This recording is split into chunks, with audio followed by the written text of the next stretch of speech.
Assalamualaikum dan salam sejahtera. Saya Muhammad Akmal bin Johari. Nama saya Muhammad Aikal bin Iskandar. Nama saya Muhammad Haikal bin Ahmad Uzari.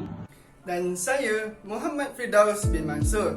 Kami daripada Kumpulan 3 akan mengupaskan suatu isu berkaitan cabaran ekonomi rakyat Malaysia dalam tempoh Perintah Kawalan Pergerakan PKP dan hubungannya dengan etika berekonomi dalam pelbagai peradaban.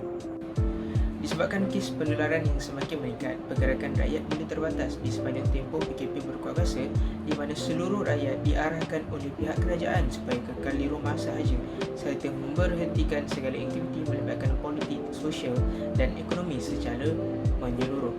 Rakyat hanya dibenarkan keluar dari rumah jika ada sebarang kecemasan dan urusan penting sahaja dengan kebenaran dari pihak berkuasa. Sekatan Jalan Raya SJR juga dijalankan oleh pihak berkuasa bagi memastikan keberhasilan pelaksanaan PKP sejurus membataskan dan mengawal pergerakan rakyat di seluruh negara.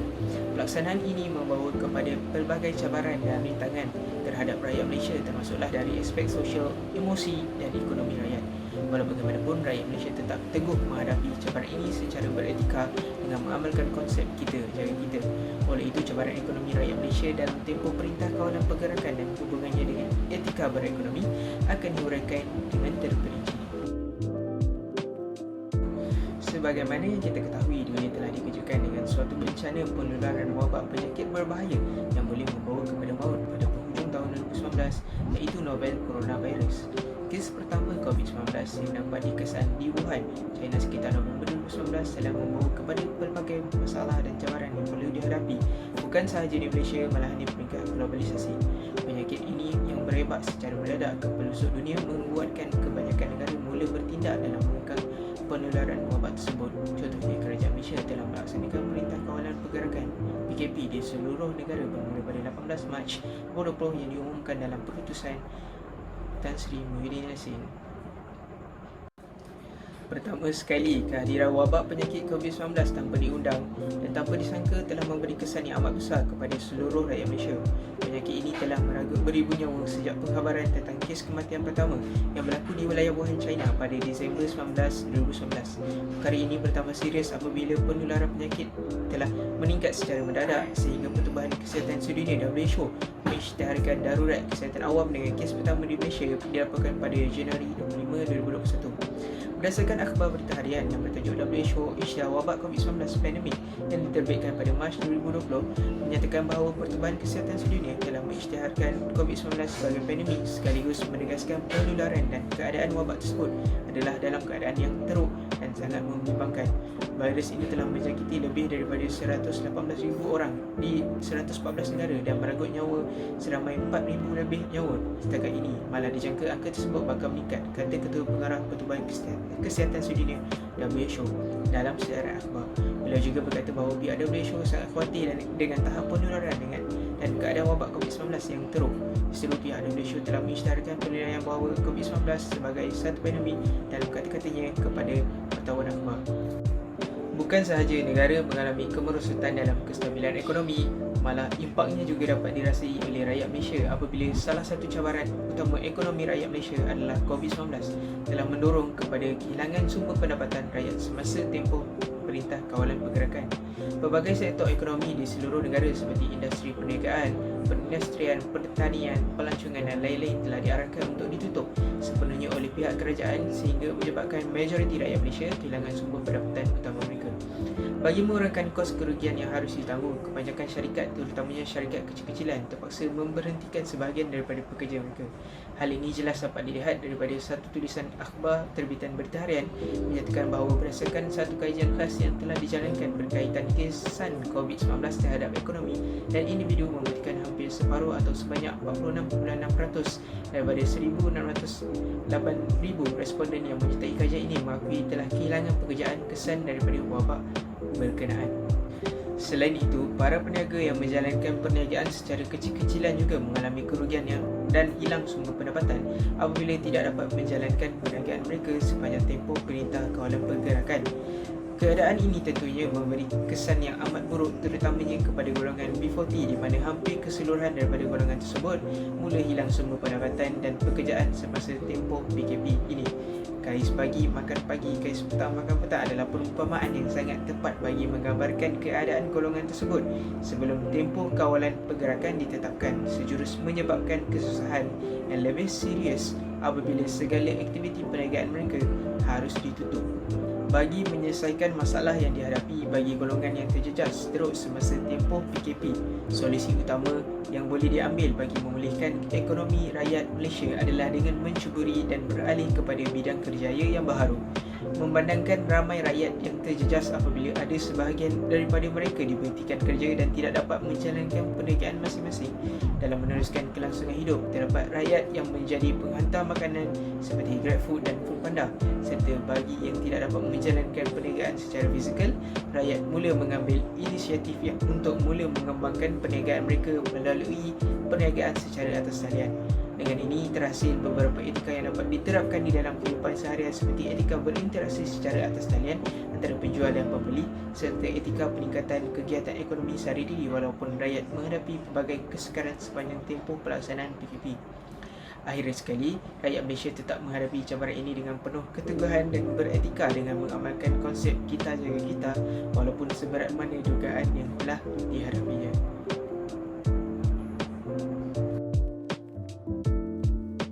Tatkala negara kita diambang kemerosotan ekonomi akibat penularan COVID-19, hal ini juga telah memberikan impak yang besar kepada rakyat dalam mencari mata wang pencarian.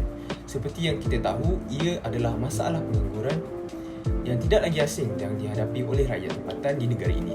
Tambahan lagi, dengan kemerosotan ekonomi, ia telah meningkatkan kadar pengangguran pada aras yang sangat membimbangkan. Hal ini telah mempengaruhi ramai pekerja di dalam pelbagai sektor pekerjaan. Dijangkakan hampir 2 juta penduduk berisiko untuk kehilangan kerja jika tidak ada sebarang inisiatif yang dilakukan oleh kerajaan. Dek kerana keterpaksaan dalam menjalani kehidupan seharian, golongan ini terpaksa berusaha berlipat kali ganda untuk mencari alternatif bagi menambahkan sumber pendapatan untuk menampung keluarga. Seperti contoh, melakukan perniagaan secara kecil-kecilan. Para peniaga juga mengalami kerugian di dalam perniagaan akibat pandemik ini. Kita juga sedar bahawa kes penularan COVID-19 yang sedang berada di dalam fasa ini telah berkurangan dengan adanya pemberian suntikan vaksin kepada seluruh rakyat Malaysia yang berkelayakan. Tetapi masih kadar pengangguran ini meningkat kepada 4.8. Antara faktor rakyat sukar untuk bekerja adalah kerana majikan terpaksa menghadkan jumlah pekerja di dalam syarikat itu akibat penularan COVID-19 ini. Atas sebab ini, majikan terpaksa mengarahkan sebahagian pekerja untuk bekerja secara atas talian dan ada juga yang diberhentikan bagi menampung kerugian yang dialami oleh syarikat. Kenaikan harga bahan mentah telah mendorong pihak pengurusan syarikat untuk melepaskan sebahagian pekerja. Graduan muda dan belia merupakan golongan yang paling terkesan dalam isu pengangguran di negara Malaysia ini. Menurut statistik graduan Jabatan Perangkaan Malaysia, pengangguran graduan siswaza Malaysia meningkat kepada 5.29 juta yang lebih tinggi pada tahun 2019 berbanding 4.94 juta pada 2018. Perkara ini disebabkan oleh kemahiran mereka yang terhad dalam bidang tersebut ataupun pada erti lain adalah zero knowledge. Perkara ini telah membuatkan para graduan baru sukar mendapatkan posisi yang diingini kerana lambakan graduan yang menganggur semakin bertambah, diburukkan lagi dengan kekurangan kemahiran dalam skop kerja tersebut. Oleh kerana itu, ramai telah berpindah kepada sektor servis penghantaran seperti Foodpanda dan GrabFood yang lebih fleksibel dari segi masa dan tidak terhad kepada sesiapa sahaja pun. Namun atas lambakan pekerja ini di dalam industri tersebut, penjadualan shift juga telah menjadi padat akibat lambakan ini menyebabkan segelintir pekerja terpaksa beralah untuk mendapatkan jadual yang kosong pada hari yang lain.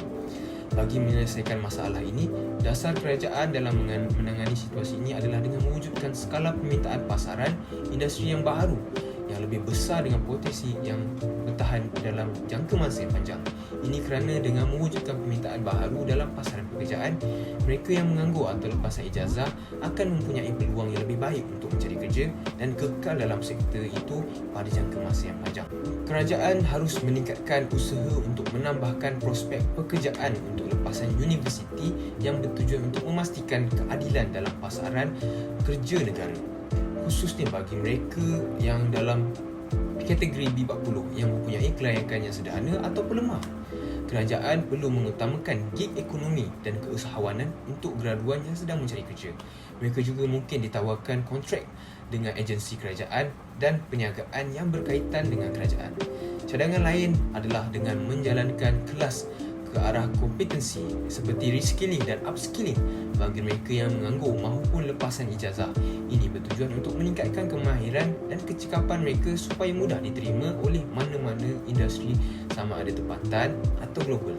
Seterusnya, pihak kerajaan atau NGO boleh melaksanakan program untuk membantu usahawan yang baru berjinak-jinak dalam perniagaan melalui pendekatan secara virtual dengan menggunakan platform Google Meet ataupun Zoom. Perkara ini bukan sahaja mengelakkan berlaku penyebaran COVID-19 tetapi ia dapat meringankan kos pengangkutan untuk peserta yang berminat untuk menghadiri kursus tersebut. Ilmu pengetahuan amat penting bagi memastikan seseorang itu berada di landasan yang sepatutnya sebelum melakukan sesuatu. Oleh itu, rakyat tempatan dapat memulakan bisnes atas talian yang mampu memberikan impak yang besar kepada mereka apabila mereka telah mendapatkan asas yang paling penting dalam melakukan perniagaan. Kesimpulannya, asas etika yang utama bagi mengatasi masalah pengangguran di negara ini adalah dengan memahami situasi dan mencari penyelesaian yang terperinci supaya masalah tersebut dapat diatasi. Salah satu induk penting bagi menyelesaikan masalah ini adalah kerajaan bagi mengambil berat tentang isu pengangguran yang berada di Malaysia. Hasil perbincangan antara ahli parlimen berkenaan isu kenaikan pengangguran ini dapat dijadikan sebagai penanda aras untuk syarikat-syarikat bagi kebajikan rakyat di Malaysia. Sedikit demi sedikit, kadar peratusan pengangguran dapat diatasi, apatah lagi pada waktu pandemik ini. Pendekatan yang dilakukan perlulah mencapai kata sepakat yang diterima oleh semua pihak agar tidak timbul isu yang lain. Pemberhentian pekerja adalah penamatan kontrak perkhidmatan sebagai akibat keadaan lebihan pekerja yang boleh timbul tertetap beberapa faktor seperti penutupan syarikat, penyusunan semula syarikat, pengurangan pengeluaran, penggabungan syarikat dan lain-lain lagi. Namun, kali ini dunia menyaksikan pemberhentian pekerja sebagai akibat pandemik COVID-19. Perintah Kawalan Pergerakan yang mula dilaksanakan pada 18 Juli 2020 diikuti dengan Perintah Kawalan Pergerakan Bersyarat sejak 4 Mei 2020 telah menyebabkan pelbagai sektor industri ditutup. Majikan terpaksa menamatkan pengajar pekerja sebagai akibat tenaga kerja yang melebihi daripada keperluan syarikat. Merujuk statistik daripada Pertubuhan Keselamatan Sosial, Perkeso merekodkan 81,000 pekerja diberhentikan pekerjaan setakat ini berikutan COVID-19. Salah satu faktor yang cukup banyak diperkatakan pada saat ini sehingga menyebabkan berlakunya isu pemberhentian pekerja adalah kemampuan majikan atau syarikat untuk membayar gaji para pekerja semasa dalam tempoh Perintah Kawalan Pergerakan PKP. Seperti contoh, syarikat penerbangan besar dan sumber di Kedai iaitu AHRS yang terpaksa memberhentikan 10% daripada 24,000 kaki tangannya yang melibatkan seramai 333 pekerja, 111 kru kabin, 170 juruterbang dan 50 jurutera. Hal ini yang demikian disebabkan oleh tempoh PKP yang semakin berlanjutan sehingga mengakibatkan ekonomi syarikat tidak lagi mampu menampung untuk membayar gaji para pekerja untuk jangka masa yang lebih lama. Seterusnya, faktor pemberhentian pekerja oleh syarikat atau majikan juga adalah disebabkan pengurangan hasil jualan produk. Sejurus Perintah Kawalan Pergerakan PKP, masyarakat lebih memilih untuk tinggal di rumah disebabkan pergerakan semakin terbatas di sekatan jalan raya yang ketat. Lantaran itu, pusat beli belah juga kurang dikunjungi sehingga menimbulkan keluhan dalam kalangan peniaga. Mereka tidak dapat hasil yang cukup bagi melepaskan bayaran cukai dan sewa kedai yang tetap tinggi meskipun dalam tempoh kegawatan ekonomi ini. Oleh itu, majikan menghadapi masalah kewangan untuk membayar gaji para pekerja sedia ada sehingga terpaksa memberhentikan pekerja sebagai langkah untuk mengurangkan kos. Selain itu, Kementerian Sumber Malaysia adalah salah satu pihak yang bertanggungjawab untuk mengambil inisiatif bagi membantu mereka yang memerlukan seperti dengan menyediakan pakej rancangan kehidupan atau bantuan sara hidup diri. Datuk Seri M. Saravanan selaku Menteri Sumber Malaysia telah menyediakan pakej rancangan ekonomi perhatian rakyat 2020 bagi membantu meringankan rakyat yang terjejas. Salah satu golongan yang terlibat dalam pakej tersebut ialah golongan siswaza yang masih belum mendapat pekerjaan disebabkan Perintah Kawal Pergerakan PKP akan mendapat penangguhan bayaran balik pinjaman untuk tempoh masa yang sama kepada peminjam Pembadanan Tabung Pembangunan Kemahiran atau PTPK mulai 1 April 2020 hingga 30 September 2020 dengan anggaran kutipan sebanyak 140 juta ringgit Malaysia. Inisiatif ini akan memanfaatkan seramai 174,500 orang peminjam. Pihak majikan atau syarikat juga termasuk dalam golongan yang bertanggungjawab untuk membantu para pekerja, terlebih lagi pekerja mereka sendiri. Pihak majikan boleh berunding dan mendapatkan kata sepakat bersama-sama sama ada ingin meneruskan atau menambah shift bekerja. Hal ini ada solusi yang dapat bantu para pekerja untuk terus bekerja kerana shift bekerja juga adalah penting dalam memastikan penjarakan sosial dapat dilakukan bagi mengelakkan penyebaran virus COVID-19 di tempat kerja. Dengan penambahan shift juga akan dapat memastikan masalah pemberhentian pekerja dapat dikurangkan kerana pekerja perlu memahami situasi syarikat terjejas akibat Perintah Kawalan Pergerakan PKP. Justru, pihak majikan boleh mengambil langkah dengan memberikan keputusan yang bersifat positif kepada semua pihak dalam usaha memelihara hubungan baik antara pekerja dan majikan. Persekutuan Majikan Malaysia (MEF) melihat langkah memberhentikan pekerja akan merugikan majikan berikutan kebanyakan mereka sudah terlatih dan mempunyai kemahiran tertentu. Pengarah Eksekutif Datuk Syamsuddin Badar berkata, jika keadaan ekonomi pulih dan keputusan memberhentikan pekerja sudah dilakukan, maka majikan terpaksa mengambil pekerja baru dan melatih mereka semula. Katanya, pihaknya melihat langkah menamatkan perkhidmatan pekerja bukan menjadi fokus utama majikan dalam mengurangkan kesan aliran tunai. Perhentian pekerja adalah pilihan terakhir yang akan diambil majikan jika perniagaan tidak mampu beroperasi seperti normal baru pasca Perintah Kawalan Pergerakan PKP. Sebaliknya, majikan perlu mengambil penyelesaian lain yang lebih bijak berhemah dengan situasi menang-menang. Hal ini yang demikian akan dapat menjaga hubungan yang baik antara kedua pihak di samping majikan pekerja akan terpelihara. Tambahan pula, pihak majikan perlulah berhati-hati terhadap setiap keputusan yang dibuat sebagai satu cara untuk menjaga hubungan baik antara kedua pihak. Meskipun keadaan syarikat atau majikan dan pekerja berada pada tahap ketika ibarat telur di hujung tanduk, setiap keputusan yang dibuat akan memberikan impak yang amat besar terhadap status masing-masing. Pengamalan sistem ekonomi konvensional di Malaysia menyebabkan deflasi domestik meningkat berbanding tahun-tahun sebelum ini.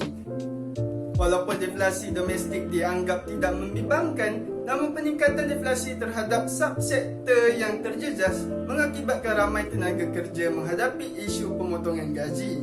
Pelbagai perspektif diutarakan. Namun yang pasti, masalah ini akan memberi tamparan hebat terhadap rakyat Malaysia. Jadi, bagaimana kita hendak mengatasi isu pemotongan gaji? Marilah kita lihat terlebih dahulu cabaran dan kesan daripada masalah ini. Secara kasar, sejumlah 3.3 bilion tenaga kerja seluruh dunia menerima impak daripada pandemik. PKP menjejaskan sektor-sektor khususnya perkhidmatan dan pelancongan, menyebabkan majikan menghadapi masalah bagi membayar upah pekerja akibat gangguan kadar operasi. Sekiranya syarikat tidak dibantu, syarikat berkemungkinan terpaksa membuang pekerja ataupun diisytihar muflis. Oleh itu, wajarlah pemotongan gaji dibuat supaya syarikat dapat terus beroperasi di samping memberi peluang kepada tenaga kerja untuk terus bekerja. Seterusnya, PKP juga menyebabkan masalah peningkatan harga bahan mentah. Peningkatan ini menyebabkan kos sara hidup meningkat terutama bagi mereka yang mempunyai tanggungan isi rumah yang ramai. Pola perbelanjaan harian turut berubah kerana rakyat Malaysia perlu memberi keutamaan kepada perbelanjaan barang penjagaan kesihatan kendiri. Peningkatan kos sara hidup ini berlaku apabila pendapatan isi rumah tidak dapat lagi menampung perbelanjaan barang keperluan yang biasa digunakan. Hal ini sudah tentu menjejaskan golongan B40 yang tidak mampu lagi untuk memenuhi keperluan harian mereka. Merujuk pula statistik daripada Jabatan Perangkaan Malaysia, terdapat penurunan purata gaji bulanan bagi 9.4 juta tenaga kerja rakyat Malaysia pada tahun 2020. Dicatatkan juga penurunan sebanyak 15.6% bagi gaji penengah dan 9% bagi gaji purata. Hal ini disifatkan sebagai tunjang kepada cabaran yang dihadapi oleh rakyat Malaysia.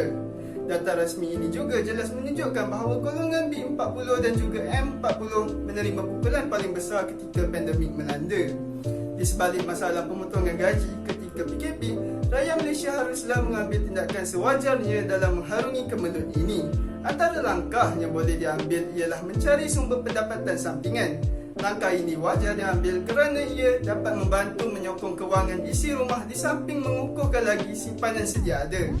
Secara tidak langsung juga ia dapat memupuk perasaan tanggungjawab terhadap keluarga tersayang di samping cekal mengharungi musibah yang melanda. Selain itu, rakyat Malaysia yang terkesan daripada masalah pemotongan gaji juga boleh menyusun dan menetapkan semula perbelanjaan harian. Hal ini dapat memulihkan semula peningkatan kos sara hidup melalui pengimbangan struktur kewangan semasa dan rancangan perbelanjaan. Tambahan pula, kerajaan juga turut menyediakan pakej prihatin pada 27 Mac 2020. Pakej ini merangkumi peruntukan sebanyak 250 bilion di mana hampir 128 bilion digunakan bagi kebajikan rakyat. Program ini secara tidak langsung dapat membantu rakyat Malaysia yang menghadapi masalah pemotongan gaji. Jadi, apakah hubungan masalah ini dengan etika berekonomi? Menelusuri semula segenap aspek perbincangan kita tadi, konsep etika berekonomi sememangnya diterapkan. Antaranya ialah usaha yang dijalankan oleh pihak kerajaan melalui pakej prihatin. Bantuan ini disalurkan kepada semua rakyat tanpa mengira warna kulit, bangsa atau agama, lantas membentuk kontrak sosial yang seimbang. Menurut Islam pula, individu yang mengamalkan etika berekonomi haruslah beradab muamalah ketika bekerja. Misalnya, rakyat Malaysia perlulah sentiasa berusaha untuk meningkatkan penghasilan walaupun gaji dipotong.